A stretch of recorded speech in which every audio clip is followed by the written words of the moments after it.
Bueno, un minuto más le vamos a pedir a Esloto y le agradecemos la generosidad, pero queríamos hoy ocuparnos. El tema Santiago Maldonado nos sigue ocupando y preocupando y lo vamos a seguir. Ese es nuestro compromiso. Pero hay otro tema que hemos tratado ya mucho con Miguel Fernández Pastor, que es un especialista que nos viene advirtiendo. La semana pasada denunciaron al ministro de Finanzas, Luis Caputo, por el Fondo de Sustentabilidad del ANSES, que usted venía marcando.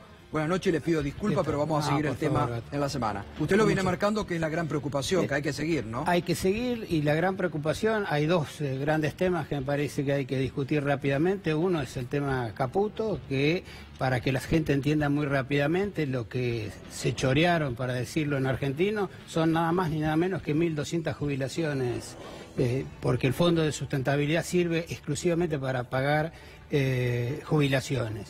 Y el segundo gran tema, y sería bueno que lo desarrolláramos en otra oportunidad, es que el gobierno ha tomado la decisión. Esto no es una opinión, sino que es una información.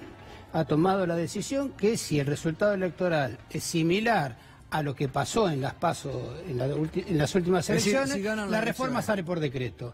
No necesitan ni siquiera decreto de necesidad y urgencia. El andamiaje legal. Escándalo esto. No, el andamiaje legal está armado. El andamiaje legal está armado. Por lo tanto, el problema es político. Usted dice que tienen la decisión política de que salga por decreto la reforma jubilatoria. Y que se hagan cargo los que votaron la ley de reparación histórica, porque el artículo 2 es el que le da plafón para tratar la reforma previsional por decreto. Es gravísimo, sería así esto. Es realmente grave. El esquema es con los lineamientos del Fondo Monetario Internacional, disminuir jubilaciones, aumentar la edad, etcétera, etcétera, y por decreto simple. Y eso no es nada. Viene incluido como regalo el Fondo de Garantía de Sustentabilidad, que posiblemente lo pasen o a Hacienda o lo utilicen como gastos corrientes. Bueno, lo vamos a seguir este tema porque es realmente muy grave el tema. Va a ser el escándalo del futuro. Bueno, el gran escándalo. Gracias, Miguel, y disculpe poco tiempo, pero lo vamos a seguir en la semana. Con mucho gusto. Gracias, muy amable. Bueno, tiempo de Esloto de Desafío 2017. Marcelo, buenas noches, ¿cómo estás? Muy buenas noches, Gato, muy buenas noches. Vamos, por supuesto, a seguir con el caso Maldonado, ocupándonos de otro de los temas que sacó a luz la lamentable desaparición hace ya 41 días de Santiago. Bueno, buen programa, Marcelo. Muchísimas gracias, Gato. Chau a vos. Los saludo ahora a ustedes formalmente. Bienvenidos, programa número 37 de Desafío 2017. Estamos aquí en la tercera temporada en la pantalla de C5N.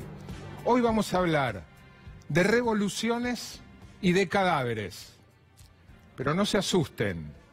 No hay ninguna rebelión popular reprimida con violencia. Vamos a hablar de revoluciones porque, según el gobierno, la llegada de las aerolíneas low cost, bajo precio, bajo costo, es la revolución de los aviones.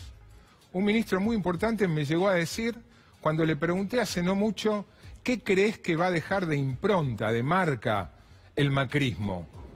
Dice, una impronta muy importante del macrismo, de Cambiemos en el gobierno, va a ser las low cost. Es la revolución de los aviones. Está generando mucho interés y va a generar tanto empleo que dicen que están lloviendo currículums a las varias empresas que se presentaron ya a las dos audiencias. Algunas ya tienen muchas rutas autorizadas. Están lloviendo currículums. Mientras desde el gobierno hablan de revolución y lluvia de currículums, desde los sindicatos, la mayoría de ellos, hablan de cadáveres. ¿Qué es lo que dicen?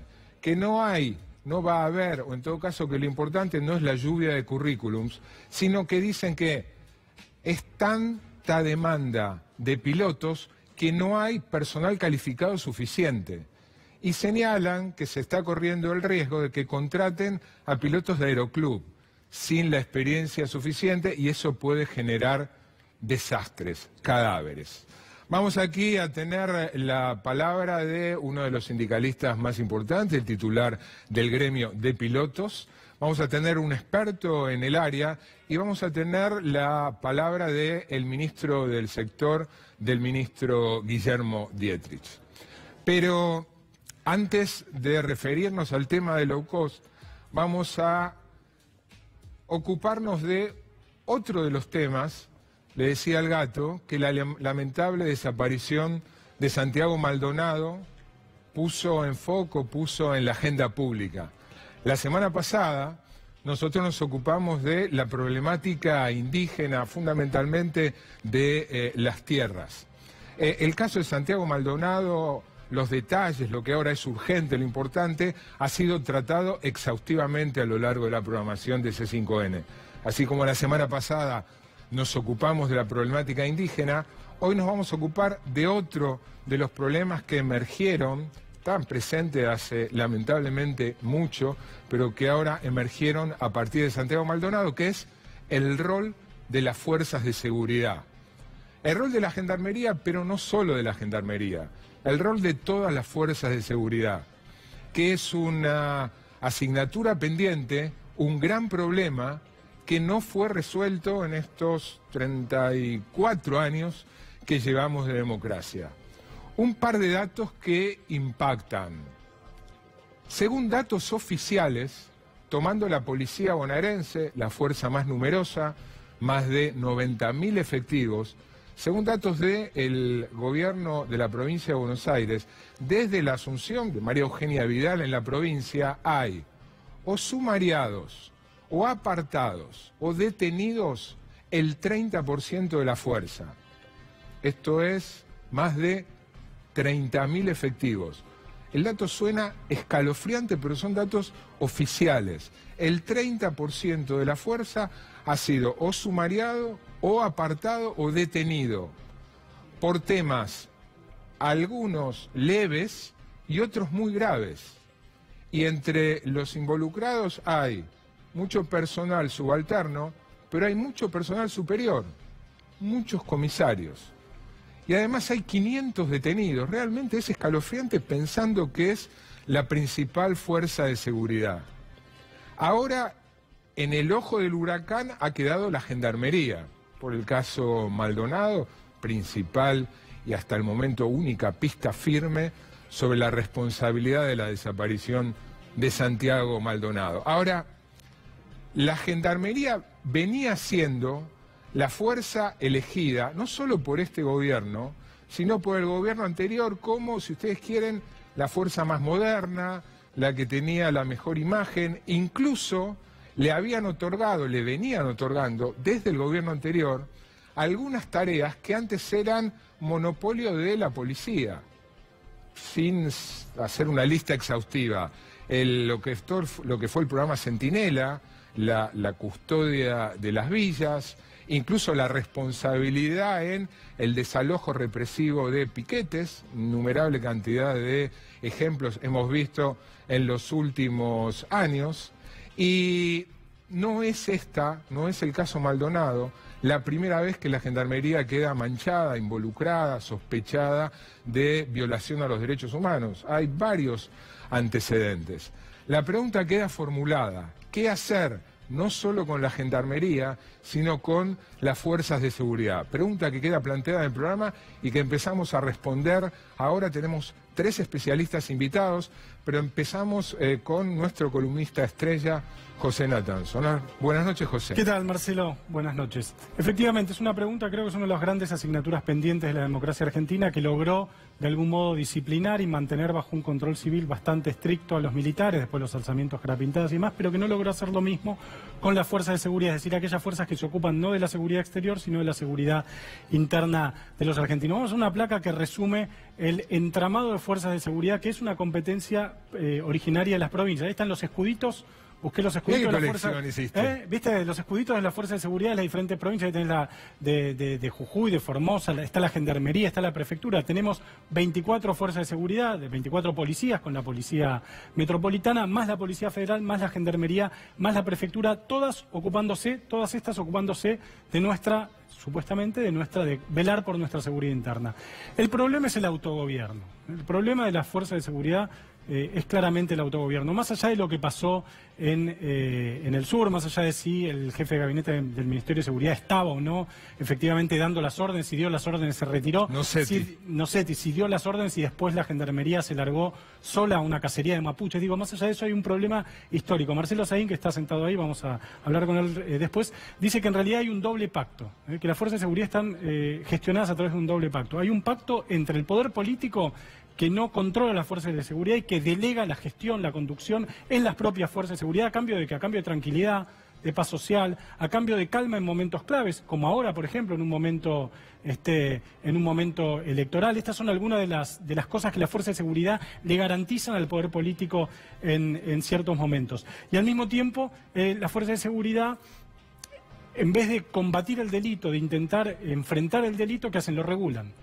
Se convierten casi en una autoridad de aplicación del delito. Con autonomía. Con autonomía. Entonces, este es el doble pacto. Vamos a ver si te parece una placa que muestra las personas muertas con participación de funcionarios de Fuerza de Seguridad en la Ciudad de Buenos Aires y en el Gran Buenos Aires. Esto lo que muestra muy claro, me parece, Marcelo, este gráfico, es que después del pico del 2001-2002, que lo estamos viendo acá, donde hubo efectivamente un aumento de las personas muertas, prevalece un núcleo duro de alrededor de entre 100 y 150 personas muertas en, igual, abro comillas, enfrentamientos con fuerzas de seguridad. Ahí estamos viendo cómo en 2001 llegó a 317 los no funcionarios de fuerzas de seguridad, es decir, los civiles, digámoslo así, muertos. Cómo eso fue bajando, hubo 107 policías muertos en esos años. Después, lo interesante es ver cómo nunca se logró bajar este número. Nunca por debajo de... los 100, 80, 100. Siempre hubo alrededor de entre 100 y 150 personas muertas. El último número está muy debajo, porque es parcial, es parcial, 2017. Efectivamente. Y hubo también alrededor de 50 policías muertos por año. Esto quiere decir que tenemos un problema que nos acompaña de manera persistente y que no se logra... Crónico, efectivamente, que no se logra enfrentar. Ahora, este problema se agrava por una cuestión muy básica. Vamos a ver, si te parece, te invito a ver un breve videíto que ilustra una explosión de policías. Vamos a ver el video. ¿Miren el video? Bueno, si no, vamos contando la placa. Yo decía, una explosión de policías, Marcelo. Por ejemplo, en la provincia de Buenos Aires había en el 2005 48.000 policías, hoy hay 95.000 policías. Se duplicó. Prácticamente se duplicó. Policía de Córdoba, agarré algunos ejemplos al azar, de 15 a 23.000. Gendarmería, de 17 a 34.000. Yo tomé otras vamos a estar con Diego Escolar, un antropólogo, un investigador, que se dedicó a analizar qué ha pasado con la fuerza que ahora está, como decía antes, en el ojo del huracán, la Gendarmería. Efectivamente, la Gendarmería. Digo, decíamos, hubo una explosión de policías, en algunos casos se duplicó en la provincia de Buenos Aires la cantidad de policías. Yo me fijé, por ejemplo, en Córdoba, cuando hubo un aumento de, no sé, el 60% en la cantidad de policías, ¿cuánto aumentaron los docentes? 23%. Para compararlo con otros personales del sector público, con otras áreas del sector público. Uno podría decir, el Estado gasta más, produjo un gasto en seguridad, un aumento del ritmo del gasto en seguridad más acelerado que en cualquier otro área del Estado. En ningún otro área del Estado creció tanto. Ahí tenemos el video ilustrando cómo crecieron las fuerzas de seguridad en términos de personal. Para intensificar la seguridad de la provincia de Córdoba, se sumaron 1.500 nuevos agentes a las fuerzas de seguridad. Repetirles que ustedes hoy se han graduado de servidores públicos.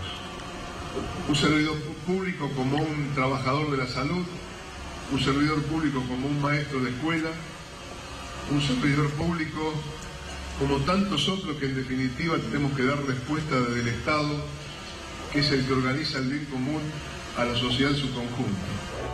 Cadetes y oficiales de la policía local, juráis a la patria seguir constantemente su bandera y defenderla hasta perder la vida. ¡Sí, juro!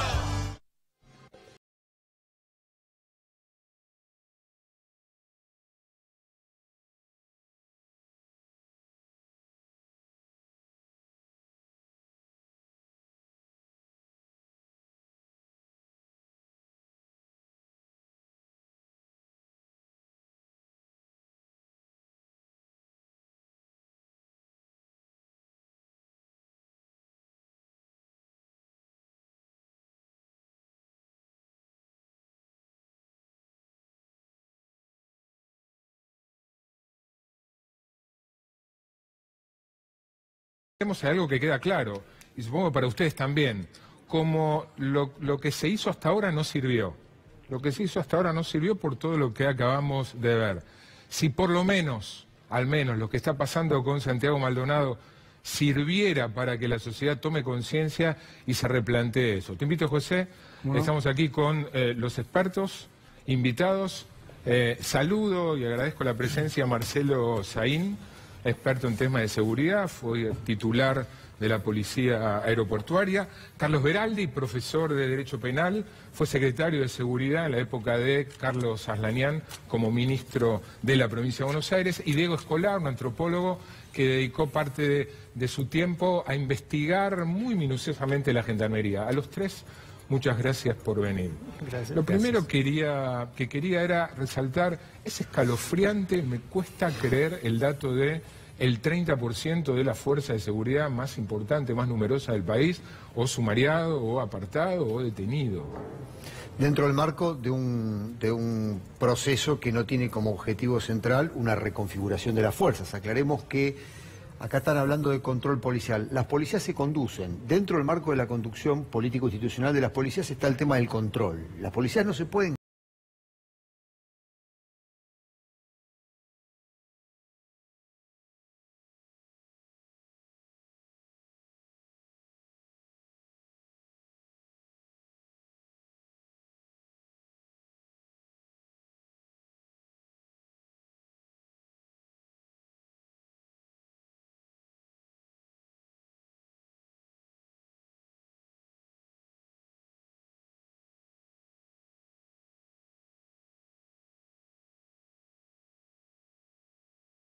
desarrollados, la disuasión se logra a un 40, 50, 60%, dependiendo del tipo de crímenes, cuando vos tenés un mapeo criminal, cuando sabés qué es lo que ocurre en el territorio, de qué manera, entonces tenés alguna forma de intervención muy focalizadas. El caso de Nueva York es un caso bastante paradigmático, porque aparte interviene la propia comunidad en lo que es el diseño del policiamiento y también en el control de la propia policía. A ver, Carlos, durante la gestión de ustedes con Aslanian hubo un intento llevado a la práctica de no dejarles el autogobierno, sino, utilizo la palabra de Marcelo, conducirla. Bueno, exactamente esa era la idea central que teníamos, porque la intervención policial se hizo justamente para desarticular las cúpulas y sujetar el funcionamiento a la conducción civil, con la idea justamente de hacer una institución abierta, es decir, no que el poder político reportara o la cúpula reportara al poder político, sino que hubiera una interrelación, abrir la fuerza, controlarla de manera horizontal, darle intervención a las universidades en la formación y fundamentalmente en el caso de la policía de la provincia de Buenos Aires tomar en cuenta la realidad que tiene, ¿no? Una provincia que es de diferentes problemas criminológicos y ajustar el funcionamiento policial a todo esto. Pero yo insisto, nosotros lo que hicimos en la provincia de Buenos Aires en realidad fue solo un intento que se detuvo en el tiempo con la contrarreforma de Rucauf. Y después las circunstancias políticas hicieron que Aslanian volviera a la provincia, reintentara ese esfuerzo y con Scioli volvió a desandarse el camino. Ustedes veían recién un video en donde en realidad este intento de multiplicar los efectivos policiales de 50.000 o 60.000 a 95.000 sin darle a ese personal que se ingresaba a la policía ningún tipo de entrenamiento, en realidad era marketing. Cantidad no hace calidad ni eficacia. Bajo ningún punto de vista. Fíjate que estos chicos y chicas que están entrando son de sectores populares con precarización laboral, muy baja calificación laboral, y en 3 meses, lo que en Europa tarda 3 años en formar un policía básico, acá lo hacemos en 3 meses desde esos estratos. 3 meses te dan un arma y sos policía. Acá en Argentina sí, y tenés un arma 24 horas, sin ningún tipo de cuestionamiento. Cuando nosotros... Cuando no estás de servicio también. Sin lugar a duda. Por eso tenemos la mayoría de los policías muertos en enfrentamiento armado en franco servicio y en inferioridad de condiciones. Cosa que acá nunca se discutió, ni política ni socialmente, porque hay una suerte de consideración política y social de que el policía está para, entre otras cosas, perder la vida. Fíjate el juramento, hasta perder la vida. Es un trabajador, los trabajadores no están para perder la vida. Ningún policía se hace policía para perder la vida. Podría ser una circunstancia extrema. Es eso como le puede pasar a un trabajador en una fábrica, pero plantear eso como un rito de iniciación para el policía es perversísimo. Pero en Argentina eso no se discutió. Déjame decirte una sola... Yo creo que Carlos Aslanian ha sido la única experiencia seria de reforma y de conducción policial, una policía masiva como el de la provincia de Buenos Aires. Diego, vos investigaste la gendarmería. ¿Cómo pensás que esto puede despegar, no conocemos el desenlace, pero ya ha sido afectado, en la que, si no me equivoco, vos mostraste como la Fuerza Estrella, ¿no? La Fuerza de Seguridad Estrella, erigida, puesta en ese lugar por el gobierno anterior y continuada por este. Sí, en realidad yo te iba a hacer una precisión. No es el gobierno anterior el que le da este lugar a la gendarmería. Eso empieza ya desde la época del gobierno de Menem. Desde Menem. O sea, desde mediados de los 90, la gendarmería empieza, en realidad ya pasa a tener funciones de seguridad interior a fines de los 80. Algunas funciones, y a partir del principio de los 90. Se suponía que la fuerza no estaba contaminada por la represión de la dictadura. Claro, uno de los principales problemas de la restauración democrática fue despegar a las Fuerzas Armadas del poder, de la capacidad de accionar políticamente, ¿no? O intervenir en la política. Y esto se logró por los juicios, o se trató de lograr mediante los juicios a los represores, pero también mediante la prohibición a las Fuerzas Armadas de intervenir en seguridad interior. Bueno, el tema es que la gendarmería nunca perdió su estado militar y es una institución fundamental en la seguridad interior hasta ahora, pero eso empezó en la época de Menem con la necesidad vista desde el gobierno, ¿no? De tener una fuerza capaz de contener al movimiento piquetero, por un lado, y a la bonaerense por el otro.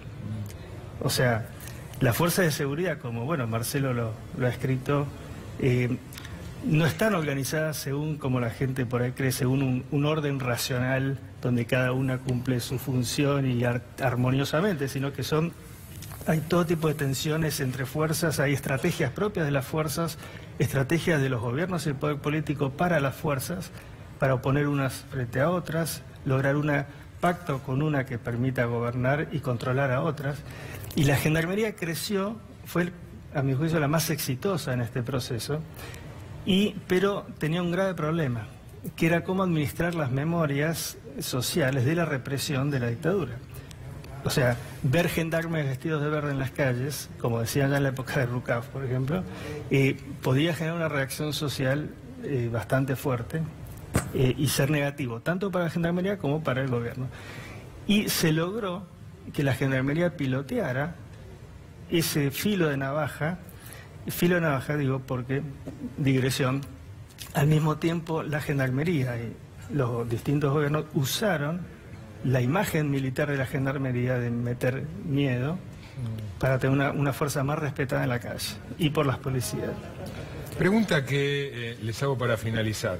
Si en cualquier encuesta aparece que la inseguridad es, si no el principal, es, salvo excepción, el principal preocupación de la sociedad, y si es tan evidente que parte del problema son las fuerzas de seguridad, ¿por qué esa misma sociedad que tiene a la inseguridad como principal preocupación no reacciona pidiendo, exigiendo, reclamando que se mejore la fuerza de seguridad? La reacción más habitual es mano dura, punibilidad. ¿Cómo se explica esa descoordinación? ¿Se entiende? Yo veo que hay una construcción de realidad que se hace a través de los medios y que pone a la inseguridad como una cuestión que en realidad no depende de las fuerzas de seguridad, sino que las fuerzas de seguridad tienen atadas las manos y que no tienen los recursos.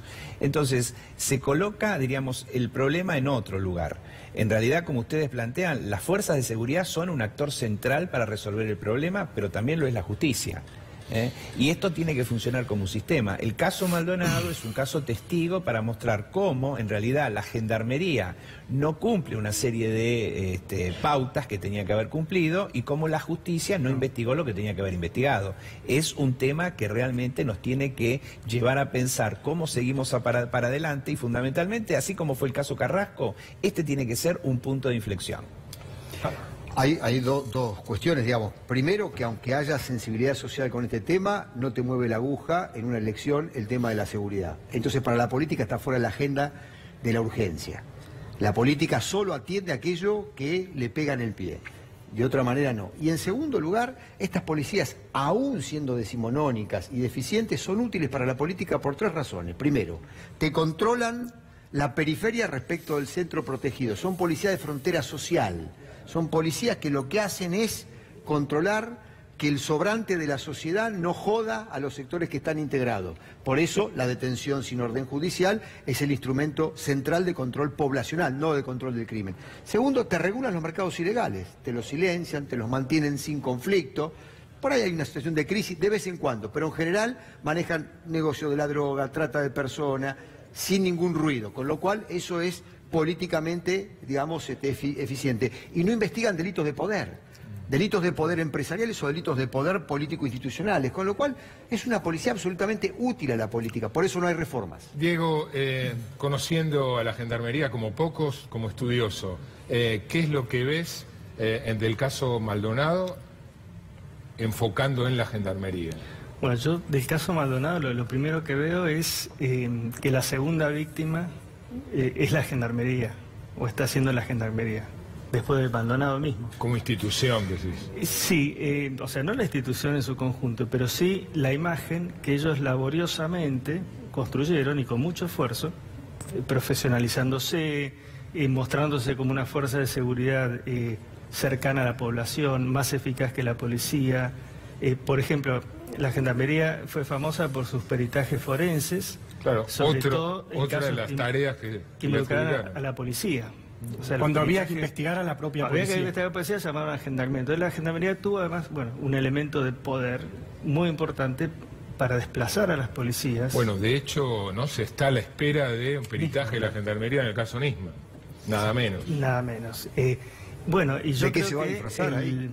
el principal punto que veo para la Gendarmería es la pérdida de esa imagen y la asociación inmediata que se ha generado en esta especie de cadena de equivalencias, la clausiana, pero al revés, digamos, entre la Gendarmería, la campaña del desierto, los militares de la dictadura, ¿no? Entonces, todo ese esfuerzo de solapar esas memorias y reformarse, su imagen pública, ahora ha quedado en crisis. A los tres, Marcelo, Carlos, Diego, a los tres gracias por venir. Gracias, José. Decía antes y reitero, al menos que esta tragedia, la desaparición de Santiago Maldonado, que ojalá lo volvamos a tener con vida, al menos sirva para que la sociedad se replantee qué hacer con sus fuerzas, nuestras fuerzas de seguridad. Vamos a un brevísimo corte y cuando volvamos, el debate por las aerolíneas bajo precio, bajo costo, low cost.